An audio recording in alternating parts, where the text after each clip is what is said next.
ese wari uzi ko abo ngabo ubona bakwanga ukabona bagukorera ibibi banarwana ngo barebe ikintu icyo ari cyo cyose cyagukubita hasi, wari uzi ko ushobora gusanga ari ikiraro bari kukubakira kizakugeza ku byiza wifuzaga guhera uvutse kugeza ugeze imyaka ugejeje uyu munsi? Imana niyo yonyine ijya iducisha ahantu abantu banze ko duca. Ese wari uzi ko ibyo ubona bikugoye nonaha ushobora gusanga ari inzira ikuganisha ku byo wifuzaga byose? biba ari uko bimeze, se wabirambirwa?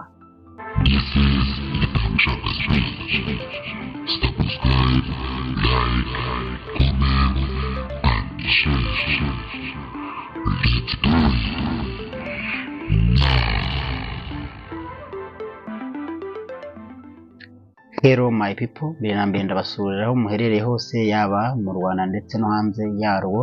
Ngendi itanga ishaka umunyamano higa abandi aka nyiri drone. Uyu munsi nje mu ijwi rituje cyane, nje kubwira wowe utameze neza, nje kubwira wowe ubona uruhijwe, yaba ari uruhijwe n'abantu, yaba ari uruhijwe n'ibyawe bwite, ariko nje kukubwira ko byose hari iherezo. Nta gihe cyo kwiheba, nta gihe cyo guhangayika kigihari. Ese wari uzi ko ibyo ubona bikugoye nonaha ushobora gusanga ari inzira ikuganisha ku byo wifuzaga byose? biba ari uko bimeze, se wabirambirwa? Ese wari uzi ko abo ngabo ubona bakwanga ukabona bagukorera ibibi banarwana ngo barebe ikintu icyo ari cyo cyose cyagukubita hasi, wari uzi ko ushobora gusanga ari ikiraro bari kukubakira kizakugeza ku byiza wifuzaga guhera uvutse kugeza ugeze imyaka ugejeje uyu munsi?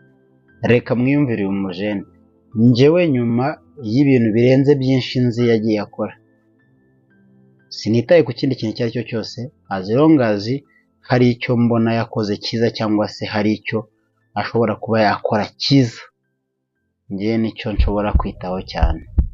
Njyewe nyuma y'amazina yose yiyise menshi mwamenye, njye mwongerera akazina ka Pastor Yago Pondati.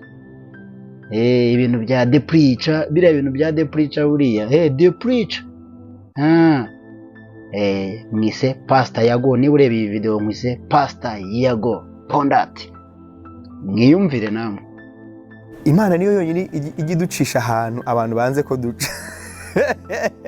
Yonyine ahantu abantu banze ko duca, Imana niyo ihaducisha kandi igakoresha ba bantu. Reka nkubwire kino kintu, wa muntu ukurikiye kino kiganiro, your strangers, aba strangers bawe bazatuma ukorera amafaranga menshi. Strangers, abanzi bawe bazatuma ubaho neza, trust me.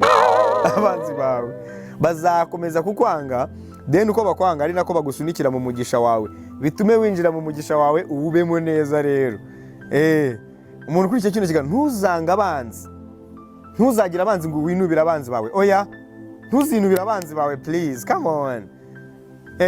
Abanzi bawe bazakwinjiza mu bwiza Imana igushakamo. Kimwe mu bintu bizatuma winjira mu bwiza Imana igushakamo harimo abanzi bawe. Ibi biragoye kubyumva, so ntukinubira abanzi bawe. Nibakwanga bareke bakwange, nibakwanga kubera ko babeshywe bareke bakwange. Imana yo izaba kunyuzamo hagati bicaye, ariko wowe ubanyuremo uhagaze. Kandi nubanyuramo hagati bicaye wowe ugenda uhagaze, bazaba bose barimo kukureba.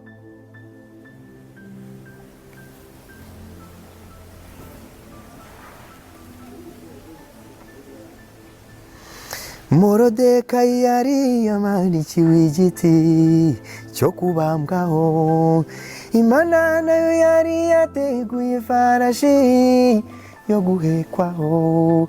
Birategekwa bamutambagizaho bari kumumanika, kandi uwamutambagije niwe wari kumumanika.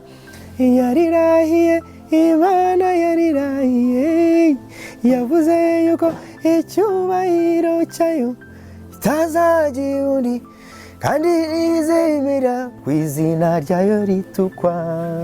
No, ntabwo Imana izigera yemera ko izina ryayo rigira gute, ritukwa. Yarirahiriye, iravuga iti ya nta muntu uzanyizera uzikorera amaboko cyangwa ngo akorwe n'isoni. ibyo ni ukuri, ndi umuhamya wabyo wo kuvuga ngo nta wizeye Imana ukorwa n'isoni. Abantu bagucisha mu bintu byinshi bibi, abantu bagukorera ibintu byinshi bibi, abantu bagira gute, ariko Imana irakomeza ikakurinda mene. Kandi buriya kimwe mu bintu Imana ikurindira cyane kurusha ibindi, irinda umutima wawe, irinda umutima wawe. Ibaze byanze bikunze ibi bintu yagavuze nawe bishobora kuba byarakubayeho, cyangwa se ukaba ubibona rwose biri mu nzira yo kukubaho. Ngira ngo igisubizo urakibonye. Se ubyumvise gute? Reka dusangire ibitekerezo muri comment. Mukuri niba nawe aya magambo agufashije ntubihishe. Umuntu ashobora kugira byinshi akosamo, ariko kandi amakosa yakora matoya ntazatwibagize ibintu binini yaba yarakoze. Nge ni itanshaka umunyemana wiga abandi nkwibutsa ko ibyo uzi n'ibyo nzi tuje bya ikintu cya fresh peace and love. Nkwibutsa ko ushaka kwiga inline skating club nimwe rukumbi yonyine ni Rwanda Bullet Skaters Club, aho bigisha umwana wawe kugenda ku nkweto z'amapine akabikora nk'umwuga. Bagane, nimero zabo ni izi ngizi ziri aha ngaha, ubundi ugende bakurikire kuri social media zabo, unakore subscribe kuri YouTube channel yabo ni Rwanda Bullet Skaters Club. Ngiyi hano murayibona hano, mugende mubakore subscribe, mugende mufollow kuri social media zabo, ubundi mutwara abana banyu babigisha. Ntawamenya wabona iyi skate ejo ari ibaye akazi k'umwana wawe, who knows.